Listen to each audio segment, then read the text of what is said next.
ఉదయాన్నే కమలాకర్ తాతయ్య దగ్గరికి వస్తారు. ఈరోజు నిన్ను చంపి ఆ కేదార్ గాడికి సాక్ష్యం లేకుండా చేస్తాను అని కమలాకర్ తాతయ్యతో చెప్తూ ఉంటే, నువ్వెందుకు వచ్చావు ఇక్కడికి అని తాతయ్య చాలా కంగారు పడుతూ ఉంటారు. వెంటనే కమలాకర్ కత్తిని చూపిస్తూ ఉండడంతో తాతయ్య చాలా కంగారు పడుతూ నన్ను చంపొద్దని వేడుకుంటూ ఉంటాడు.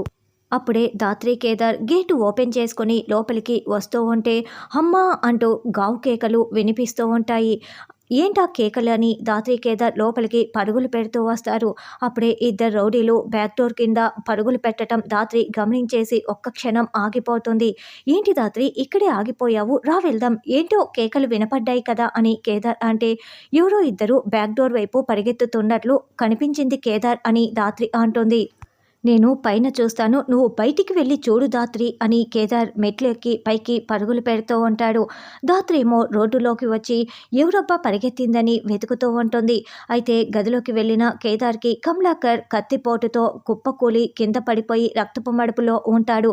దాంతో కేదార్ వెంటనే ముందు వెనుక ఆలోచించకుండా కమలాకర్ కడుపులో దిగిన కత్తిని చేత్తో పట్టుకొని బయటికి లాగేస్తాడు. సరిగ్గా అప్పుడే సుధాకర్, యువరాజ్ అక్కడికి వస్తారు.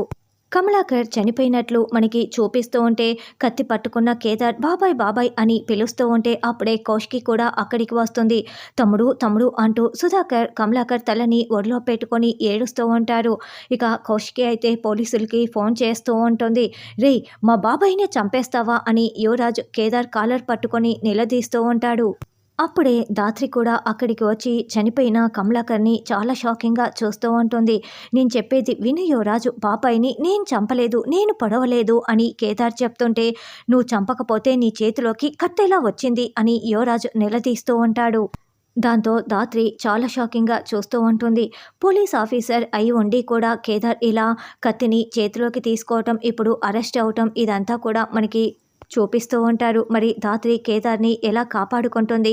కమలాకర్ని తాతయ్య పొడిచేసి పారిపోయాడా? అసలు తాతయ్య నిజమైన తాతయ్యనేనా అన్నది రానున్న ఎపిసోడ్లో తెలుసుకుందాం.